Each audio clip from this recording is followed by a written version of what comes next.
Marriage by Michael and Bernice Hutton-Wood is written as a fence builder to prevent you from becoming one of the numerous casualties of today's abysmal marital statistics. Most of you get married and you always want to take, always want to receive, always want something to be done for you, not you for somebody else. That's not love. That's not love. Love is as strong as death. Love wants to please the other party, not themselves. Love wants to sacrifice for the other party. There are tips for a good, solid, exciting, spicy, creative, and enjoyable marriage. A must-have for every couple in marriage or are preparing to get married. You love me? Y'all gotta show me you love me. You don't just say it, you show it, boy. The 101 Tips for a Great Marriage by Michael and Bernice Hutton-Wood. Order your copy today. Please call, write, or visit our website using the information on your screen. Amen. You gotta show it, boy. Somebody say, boy. Yeah, you know what I mean. Right. 120 mandatory questions you must ask. You don't shy away from these questions. And so we are looking at questions you must ask, obligations you must meet, things you must do, things you must consider, things you must think about, and things you must investigate. Number one, don't marry out of pity for a woman who has children with no father. Find out why there is no father in the house, dead or alive. Where is the man? Number two, if it is the man, find out what happened to the mother of the child.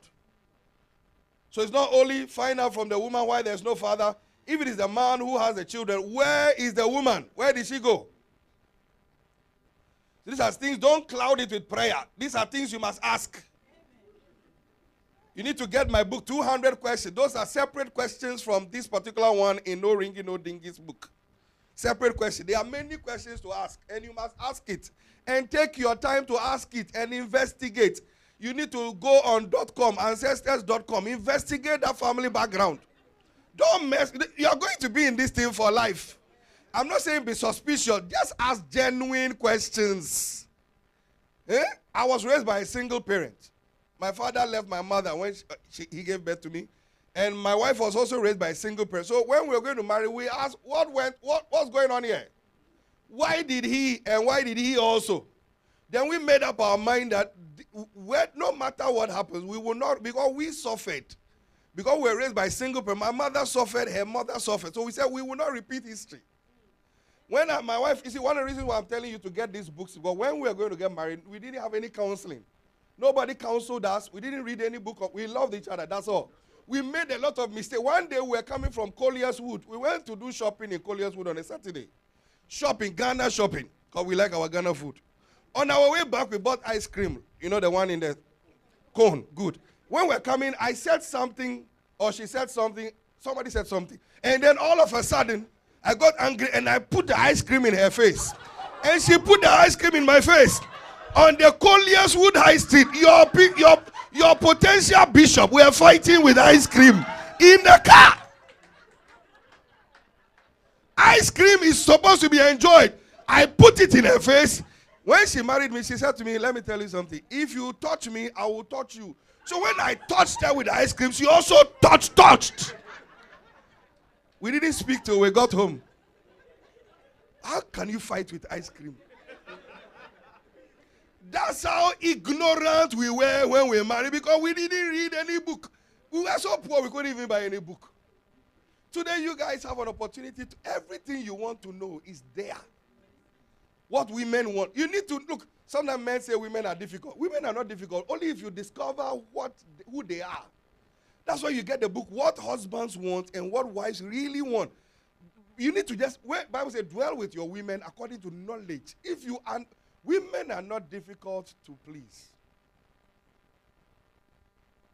We just don't know the right buttons to press. That's what it is.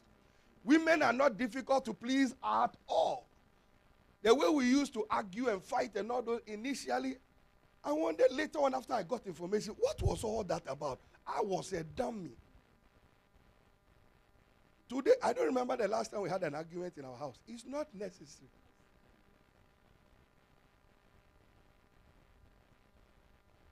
When you don't, you see, nobody will call you mad if you discover your madness before they do. Nobody will call you mad if you discover you are mad and mention it before they mention it. If you don't know something, somebody can come and call you dumb when you have discovered you don't know it. So you begin to make discoveries before they discover your ignorance. So they can't call your marriage or your relationship a failure when you have discovered what is making it fail. And everything you want to know is in a book or a DVD. But what are the black people doing? Eating amala and tofi. Spending money on food instead of buying the materials that will make them. Minus you. Minus you. Minus you. So tell your neighbor, ask them the question. Where is the father? Where is the mother? Number 3, is he a wife beater or abuser, which led to the woman running off? That man who has a child and there's no woman in the house, what happened? Was he a wife beater? Was he an abuser? Ask the question. When you're going to marry someone and they already have children, ask them, where is the mother of the child? Where is the mother? Nicely, not rudely. Nice child. Where is the mother? No, where is the mother? They say, no. Where is the mother? And make sure you get the right answers.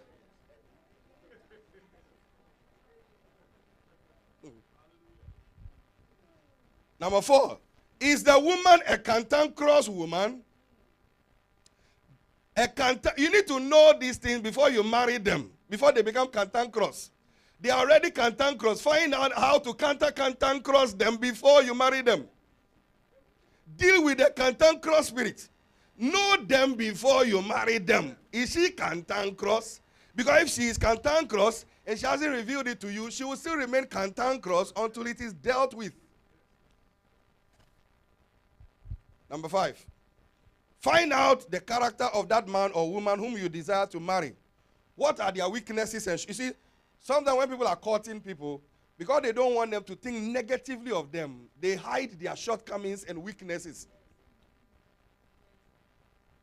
Then after they are married, because they haven't dealt with it spiritually, because it's from the inside, because they haven't dealt with it on the inside, it shows up on the outside eventually.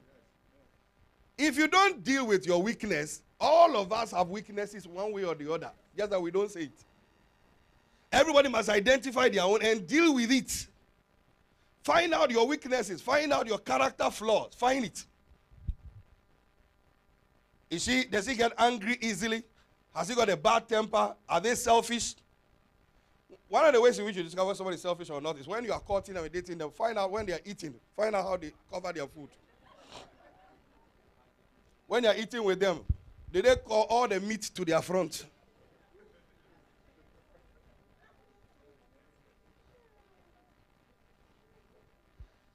Are they, watch this, you need to know this. They have anger problem, bad temper, selfish, greedy, PowerPoint, greedy, procrastinator, always postponing. When will you marry me? Tomorrow. When tomorrow comes, another tomorrow. Procrastinator, argumentative, they always want to win an argument. Childishness, throwing temper tantrums. When you say something they don't like, then they call silence, manipulative, controlling, witchcraft. When you do something, they don't speak to you for 1 week. That is manipulative and it's a sign of witchcraft. They will do that silent thing on you when they marry you. If they are doing it now, they will do it in marriage. Tell them to grow up. Silent treatment. I hate it with every fiber of my being. I hate it.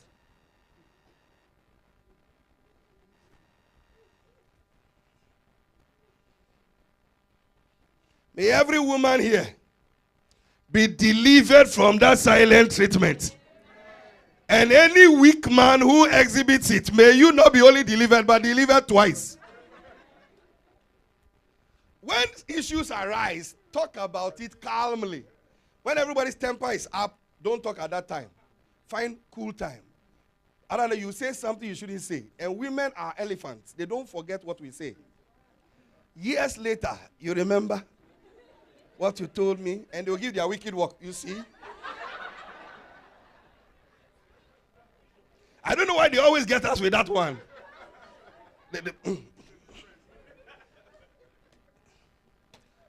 She got me earlier on, so me too, I'm getting here now. Throwing tantrums or other serious problems like investigate insanity in the family. Diseases like sickle cell anemia. Am I saying that nobody should marry somebody with sickle cell? No. Know about it. Know the family history, medical history, hypertension, high blood pressure, asthma, tuberculosis, whatever. Know those things. So, you see, the point is this. Get all the information so that when you say yes, you know you said yes to all. So you don't say you were deceived. Let the man know or let the woman know. So when he says yes, he was conscious of the yes. So both of you will work at making it happen. But if you deceive them and don't tell them and they find out later,